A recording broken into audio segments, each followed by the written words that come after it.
మాస్టర్తో మాట మంతి కార్యక్రమానికి స్వాగతం.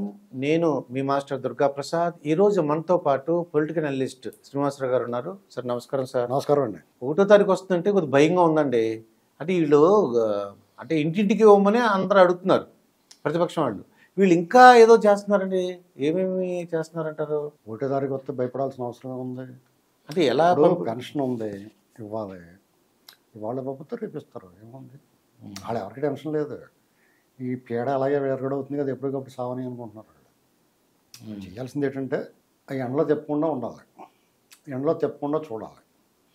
ఎండలో తిప్పి తిప్పి ఇచ్చారనుకోండి, ఇచ్చిందానికి ఫలితమే ఉంటుంది. వాళ్ళు ప్రతిపక్షాల మీద తొయలేరు. ఆడ ఎలా బుద్ధి లేదయా, నీకేం బుద్ధి, నీ బుద్ధి ఏమైంది అని అడుగుతారు కదా. ఆడ వరంబోగు అలాగే ఉంటారు. నీ బుద్ధి ఏమైంది, నువ్వు జాతీయ ఇవ్వాలి కదా. ఎప్పుడైతే వీళ్ళకే వస్తుంది. అవును, ఎందుకంటే అధికారులు ఎవరున్నారు, యంత్రాంగం ఎవరి చేతిలో ఉంది, ఎవరు నిర్ణయం తీసుకోవాలి, వాళ్ళ మీద కాదు. చంద్రబాబు నాయుడు ఇవ్వద్దని చెప్తాను. చంద్రబాబు నాయుడు ఇవ్వద్దంటే ఇవ్వపోతానికి వాడు ఏదైనా పెంట తినమంటాడు, తింటావు నువ్వు అని అడుగుతారు. ఓకే, అడుగుతారు కదా. అవునండి. ఇప్పుడు వాడు పెంట తినమంటాడు, ఇలుమొగ్గులు ఏమంటాడు, ఎత్తరా. ఇవన్నీ చిన్నప్పుడు అనుకునేవాళ్ళం అండి. అంతే. ఇప్పుడు అంతే. ఇప్పుడు ప్రపంచం ఏమైనా పెద్ద మారిపోయిందా?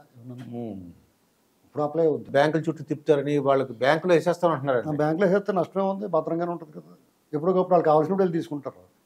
అదే ఇంటికి అనుకో, ఇంటికంటే బ్యాంకే బెటర్. ఎందుకు చెప్పమంటారా? ఇంటికి లేవాలంటే ఆడు వచ్చేటప్పుడు కూర్చోవాలి కాసుకుని, దానికి దీనికి వెళ్తాం కూడా ఉన్నాడు, కొత్తటప్పుడు చూసుకుని కూర్చోవాలి. అవును కదా. అవునండి. బ్యాంకులో అనుకోండి పడి ఉంటాయి, ఎప్పుడు వెళ్తే ఇప్పుడు తెచ్చుకుంటారు. దాంట్లో సమస్య ఉంది. అంటే భయపడుతున్నారు, ఇలాంటి చాలా దూరంగా ఉంటాయి కదా. అవునండి. ఇప్పుడు ఎలాగైతే ఒక సలబోటుని వెళ్తారు.